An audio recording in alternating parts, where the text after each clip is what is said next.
On today's video, I want to give you some, what I'm going to call them is helpful suggestions for starting your nursery now. And when I say now, here we are kind of in an early part of fall, and you might think this is an odd time of year to be thinking about starting your nursery, but if you've been contemplating this, if you've been gathering information and mulling it over and just kind of sitting on the idea, I want to show you why right now is the perfect time, as good a time as any time to get your nursery started, despite the fact that it's getting late in the season. For most of us, winter is right around the corner, and maybe despite what you might think about the spring being the best time of the year for growing plants and for a nursery and for gardening and that type of thing, fall can be just as good. So I want to give you some suggestions today in getting you started on your nursery right now. If you're looking to start a nursery and start it now, one of the things that you need to be thinking about, and really that you always need to be thinking about, is where you're going to get your plants from. Now, your first plants, your starter plants, I always recommend 3 plants, at least 3 plants. And listen, I recommend these for me and for my area, but they work in so many areas. And that's a flowering shrub, and particularly for us, that's hydrangeas. A screening tree, for us, that's emerald green arborvitaes and green giant arborvitaes. And some sort of perennial, for us, that's hostas, coral bells, that type of thing. They survive well over winter in pots without having to be protected.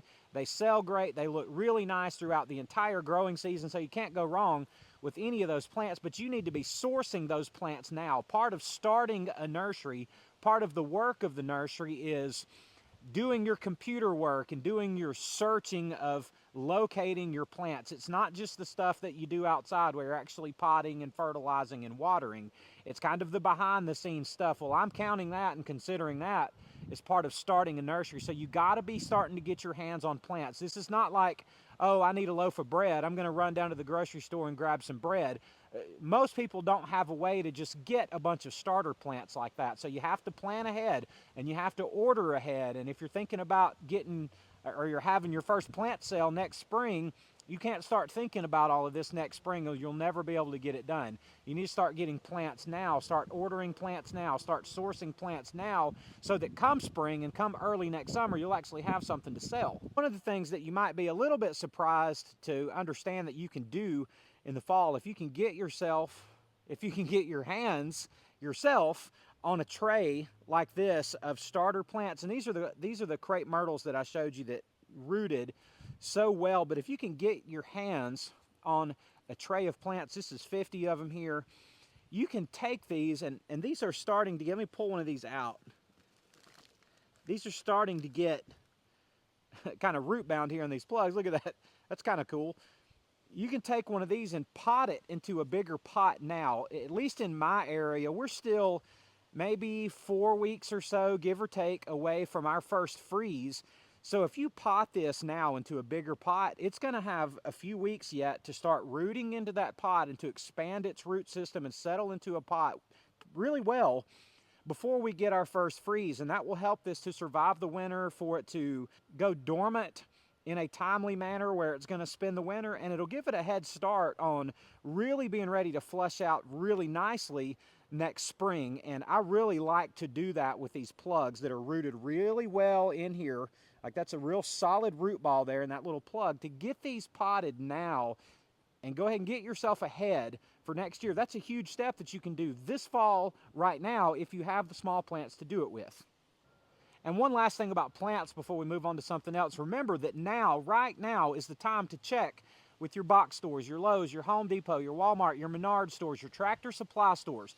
Check with your box store nurseries and see if they have anything that you can use in your nursery on their clearance racks. They're oftentimes looking to get rid of their inventory by this time of year because they don't want to be overwintering plants in their stores. They want to get rid of everything they've got, or most of it, and it's a good time to check. Remember this video right here when I did you a video on can you start a nursery with plants from Lowe's, and you absolutely can.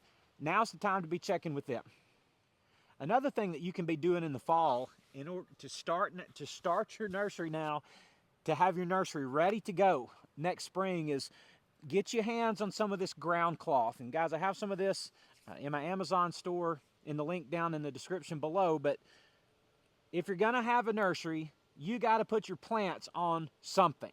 So Whether you use a ground cloth like this, look, this is the best weed suppressant I know of. It's a woven ground cloth. This is not a tarp.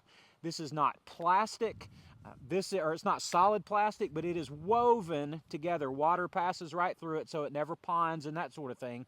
I've talked about my ground cloth a lot, but in the fall, even going all the way into and through the winter, you can be building out your infrastructure for your nursery. In fact, it's essential that you do some of this stuff ahead of time. And when I'm talking about your infrastructure, I'm talking about things like your ground cloth and thinking about how you're going to get some shade. Listen, as time goes by in my nursery, I'm more and more convinced all the time that you can't have too much shade cloth in your nursery. I think I would be willing to grow everything I had under shade cloth to the benefit of the plants if I actually had enough shade cloth to do that with. So shade cloth is your friend, this ground cover is your friend, and you can be working on that now and in the months to come, especially if you've already secured your plants in order to get ready to be off to a good start next spring. Another thing that you can be working on this time of year, you're trying to source everything that you're going to be using in your nursery, including your pots. Now these are 3.5-inch pots, and I just use these to grow all sorts of plants in order to save space. But my question to you is, if you were going to use 3.5-inch pots or trade gallon pots or gallon pots or any size pots, where are you going to get them? Well, that's something that you need to figure out. A couple of the sources that I always mention, AM Leo, that's AM Leonard, but it's amleo.com.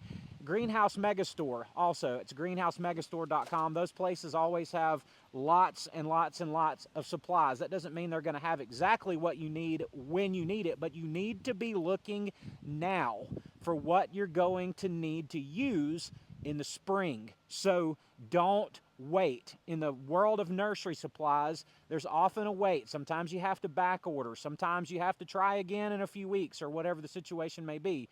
But you have to plan ahead. You have to work ahead. You have to always be looking at least a season ahead, sometimes a full year ahead, but you need to start sourcing your pots as well. Another thing that you can be doing right now to get your nursery started is you can be saving money. Listen, no matter how small you start your nursery, and I've shared the story about how we started ours by me selling a bow and arrow for like $400 or whatever it was, and that's where I got my original money to start the nursery with. But no matter how small or how large you're going to start with in the beginning, you need money. So maybe what you need to be doing right now is intentionally setting apart money to start your nursery with. For a lot of people, a few $100 is nothing and they don't even have to think about it, or $1,000 or $5,000 to start with is nothing at all. And if that's you, more power to you. Congratulations. If you're somebody where every penny matters and you have to be very intentional and can't be careless about how you spend your money, you need to be saving money in order to get your small nursery business started off really well. And here's the thing. There's no such thing as having too much money to start your nursery with. So here's what I mean. Let's say that you've saved and saved and saved, or you're in the process of doing that, saving money to get your nursery started with. You're not going to get to a point where you say, well, I've just saved too much and I don't know what to do with all this extra money. Look, that's just not going to happen. And by the way, if you just got too much extra money, just send it to me. I'll take care of it for you. No problem. But that's not going to happen, nor should it. But you have to be intentional when you're thinking about starting any size business, where it's the smallest of nurseries or anything else. You got to get your finances in order. Discipline your spending. It's okay to tell yourself no, but save money in order to get your nursery started. Absolutely necessary, and you can do that right now. And I don't want to spend much time at all on this, but potting soil. You got to be thinking about where you're going to get your potting soil, and you need to be doing that now. So again, I'm not going to spend a lot of time on it because I've made a whole video just on potting soil. I've talked about it lots and lots and lots of times. But next spring, when you're ready to have a plant sale and you're getting your nursery off and running and you're fired up and everything is, wait a minute, what am I going to pot all these plants in? You got to get your potting soil situation settled, and you need to do it now. And I guess the last thing that I would say is something that you probably get tired of not only hearing me say, but that you just kind of get tired of hearing in general, and that is this, but you need to hear this, and that is that you can do this. Like, I talk a lot about what is your biggest hang up and what stops you from doing it. I mean, there's some reason why you're watching these videos, But you absolutely can do this. Listen, I am just an absolute knucklehead when it comes to any of this. I don't really know anything about plants. I mean, I know what I've learned in my backyard. And one of the things that has kind of really developed as a result of what we've done back here is like becoming really resourceful and learning how to use what's available to you. And if you've got access to the internet, you've got all the information in the world, including where to get pots, where to get plants, how to do anything you can imagine.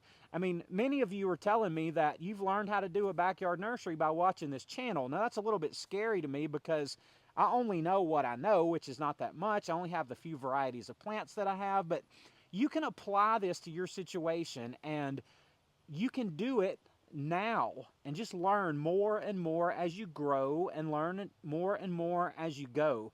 And really, that's the key to the whole thing in your backyard nursery. But don't wait. If you want to do it now. The longer you wait, the more you put it off. You won't care and you just won't ever get around to it. And the next thing you know, it's way down the road and you'll be saying, well, I wish I would have done a nursery. That seemed fun. Well, start now. So when is the best time to plant a tree? 20 years ago. When's the second best time to plant a tree? Today. And it's the same thing with your nursery. Yeah, you wish you had a nursery that was established and all this stuff was taken care of and you didn't have to worry about sourcing everything, but you can start all of that today and put something together and start building something that you'll look back on in a year or 2 or 3 years and be really proud of it, be really glad you did it, and be really thankful that you finally took the first step to jump in. Listen, guys, I love y'all and I appreciate you watching, and I'll see you on the next one.